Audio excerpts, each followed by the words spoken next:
ग़ज़वा बदर की कामयाबी। जब कुफ़ार ने खुद को शिकस्ता हाल देखा और मुसलमानों को खुद पर हावी होते देखकर अपनी हार तस्लीम करते हुए मैदान जंग से भागने लगे।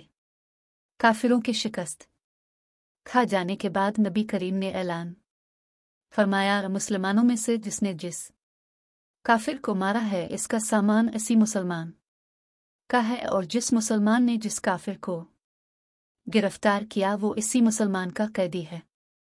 इसके बाद नबी करीम ने दरियाफ्त फरमाया, किसी को नौफल बन खुयल्द का पता है? जवाब, मैं हज़रत अली ने अर्ज़ किया, अल्लाह के रसूल से मैंने कत्ल किया है। ये सुनकर नबी करीम ने इरशाद फरमाया, अल्लाह अकबर, अल्लाह का शुक्र है जिसने इस शख्स के बारे में मेरी दुआ कबूल फरमाई। फिर जंग शुरू होने से पहले इस नौफल ने बुलंद आवाज में कहा था कि गिरोह कुरैश, आज का दिन इज्जत और सरबलंदी का दिन है। इसकी बात सुनकर आपने फरमाया था, ए अल्लाह, नौफल बिन खुयल्द का अंजाम मुझे दिखला। इसके बाद नबी करीम ने हुक्म दिया कि कत्ल हो जाने वाले काफिरों में अबू जहल की लाश को तलाश किया जाए। अबू जहल ने जंग शुरू होने से पहले कहा था, ये अल्लाह, दोनों दीनों यानी इस्लाम और कुफ्फार के खुद साख्ता दीन में जो दीन तेरे नज़दीक अफजल और पसंदीदा हो, इसी की मदद फरमा और नुसरत फरमा। हज़रत माज बिन उम्रो जमू इस जंग के दौरान कम सुन सहाबा में शुमार होते थे। कहते हैं कि जंग के दौरान में ने देखा कि अबू जहल को इसके बहुत से साथी हिफाजत के लिए घेरे में लिए हुए हैं और वो कह रहे थे, ए अबुल हकम, तुम तक कोई नहीं पहुंच पाएगा। जब हजरत माज ने उनकी ये बात सुनी तो अबू जहल की तरफ बढ़े और उस पर तलवार का एक हाथ मारा। इस वार से इसकी पिंडली कट गई। अबू जहल के बेटे उक्रिमा, जो के बाद में फतह मक्का के मौका पर मुसलमान हुए थे, अपने बाप की मदद के लिए आगे बढ़े। उन्होंने हजरत माज पर तलवार का वार किया। इससे उनका बाजू कट गया।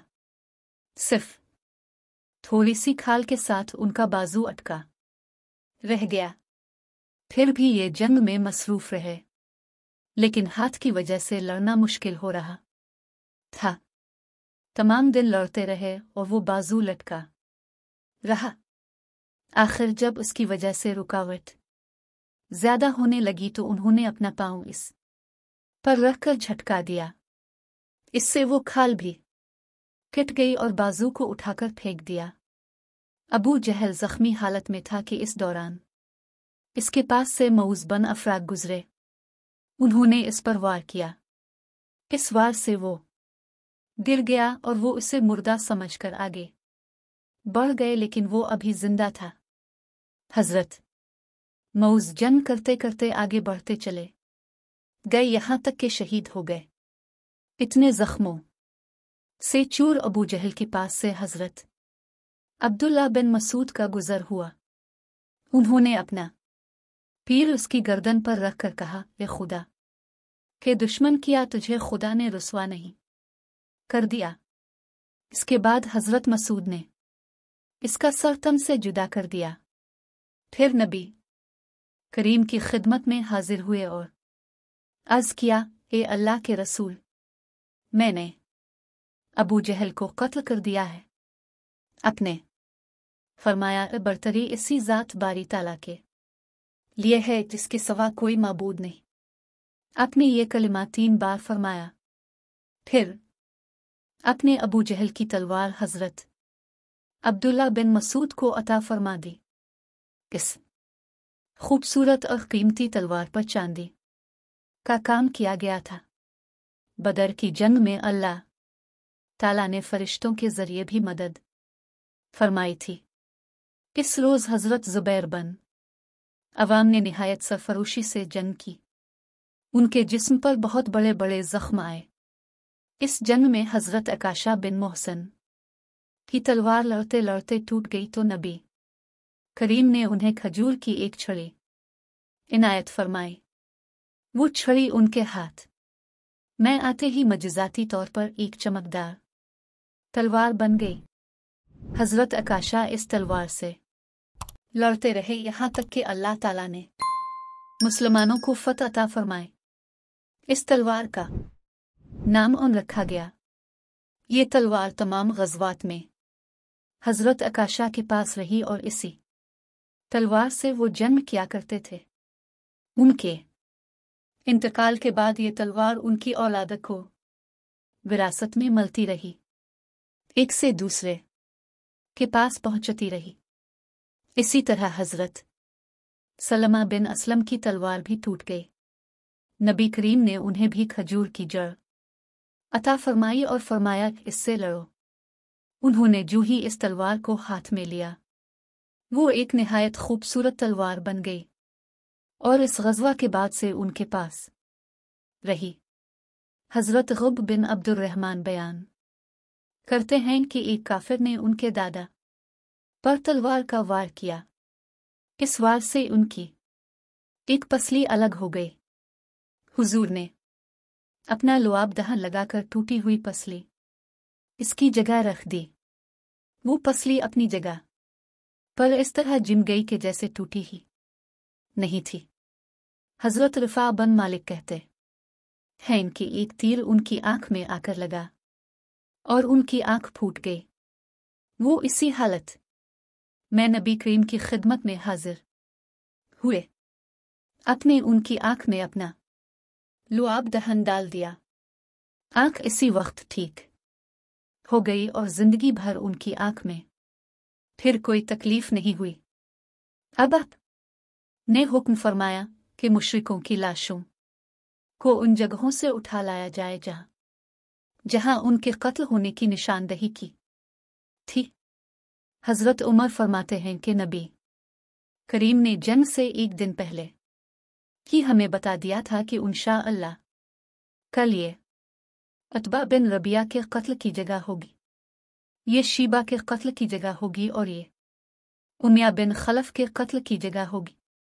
अपने अपने दस्त मुबारक से उन जगहों की निशानदेही फरमाई थी। अब जब लाशें जमा करने का हुक्म मिला और सहाबा किराम लाशों की तलाश में निकले, तो काफिरों की लाशें बिल्कुल उन्हीं जगहों पर पड़ी मिले। हुजूर अकरम ने उन तमाम लाशों को एक गले में डालने का हुक्म फरमाया। जब तमाम मुशरिकों को गले में डाल दिया गया तो नबी करीम इस गले के किनारे पर अकेले हुए। वो वक्त रात का था। बुखारी और मुस्लिम की रवायत में है कि जब नबी करीम को किसी ग़ज़वा में फ़तह हासिल होती तो आप इसी मकाम पर 3 रात क़याम फरमाया करते थे। तीसरे दिन अपने लश्कर को तैयारी का हुक्म दिया।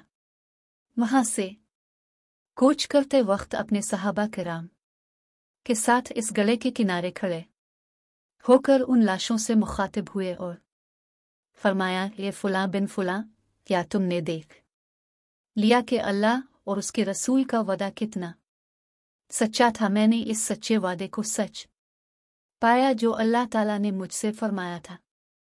अपने उन लोगों के नाम भी लिए और फरमाया, ए उतबा बिन रबिया, ए शीबा बिन रबिया, ए उमैया बिन खलफ, ए अबू जहल, तुम लोग नबी का खानदान होते हुए भी बहुत बुरे साबित हुए हो तो मुझे झुठलाते थे, जबकि लोग मेरी तस्दीक कर रहे थे।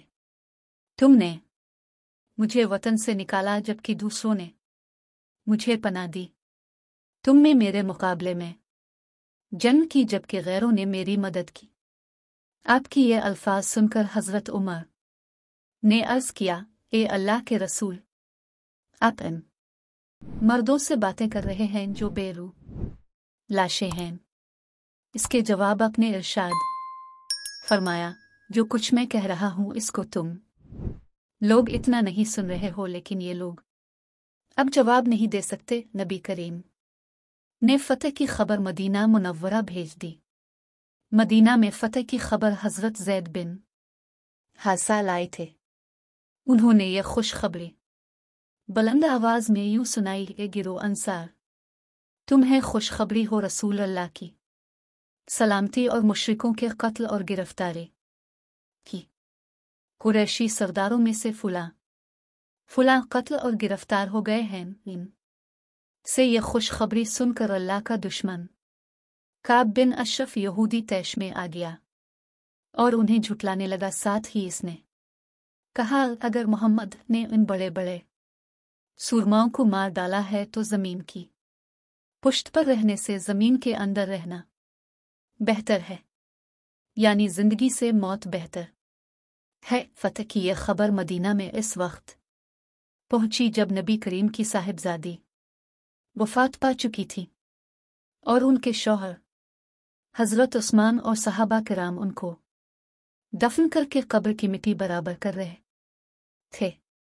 आपको जब हजरत रुकया की वफात की खबर मिली तो इरशाद फरमाया, अल्हम्दुलिल्लाह, अल्लाह ताला का शुक्र है। शरीफ बेटियों का दफन होना भी इज्जत की बात है। ताकि खबर सुनकर एक मुनाफिक बोला, असल बात ये कि तुम्हारे साथी शिकस्त खाकर तत्तर बुतर हो गए हैं और अब वो कभी एक जगह जमा नहीं हो सकेंगे।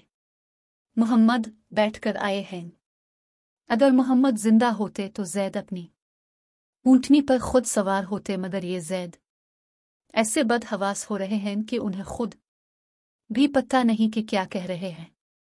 इस पर हजरत उसामा ने इससे कहा, ओ अल्लाह के दुश्मन, नबी करीम को इलाई दे, फिर तुझे मालूम हो जाएगा कि किसे फतह हुई है और किसे शिकस्त। फिर नबी करीम मदीना की तरफ रवाना हुए। रास्ते में सफरा की घाटी में पहुंचे तो इस जगह अपने माल गनीमत तकसीम फरमाया। इस माल में 150 ऊंट और 10 घोड़े थे। इसके अलावा हर किस्म का सामान, हथियार, कपड़े और बेशुमार खालें, ऊन वगैरह भी इस सामान में शामिल था। ये चीजें मुशरिक तिजारत के लिए साथ लाए थे। अपने इस माल में से इन लोगों के हिस्से भी निकाले जो गज़वा बदर में हाजिर नहीं हो सके थे। ये वो लोग थे जिन्हें अपने खुद किसी वजह से जन्म में हिस्सा लेने से रोक दिया था, क्योंकि हजरत रुकया बहुत बीमार थी और खुद हजरत उस्मान को चीचक निकली हुई थी। इसलिए अत ने हजरत उस्मान को असहाब बदर में शुमार फरमाया। इसी तरह हजरत अबू लबाबा थे। उन्हें अपने खुद मदीना वालों के पास बतौर मुहाफिज छोड़ा था और हजरत आसिम बिन अदी को अपने कबा और आलिया वालों के पास छोड़ा था। इसी तरह अपने उन लोगों का भी हिस्सा निकाला जिन्हें जासूसी की गरज से भेजा था ताकि वो दुश्मन की खबर लाएं। ये लोग इस वक्त लूटे थे जब जंग खत्म हो चुकी थी। इसी मकाम पर अपने कैदियों में नजर बिन हारिस को कत्ल करने का हुक्म फरमाया। ये शख्स कुरान करीम और आपके बारे में बहुत सख्त अल्फाज इस्तेमाल करता था। इसी तरह कुछ आगे चलकर अपने अक़बा बिन इब्बी मौत के कत्ल का हुक्म फरमाया। ये भी बहुत फितना परवर था। इसने एक बार आपके चेहरा अनवर पर थूकने की कोशिश की थी और एक बार नबी करीम को नमाज की हालत में देखकर आपकी गर्दन पर ऊंट की ओजरी रख दी थी। नबी करीम ने इससे इरशाद फरमाया, मक्का से बाहर में जब भी तुझ से मिलूंगा कि तलवार से तेरा सर कलम करूंगा। इस बात के नबी करीम आगे मदीना की तरफ रवाना हुए।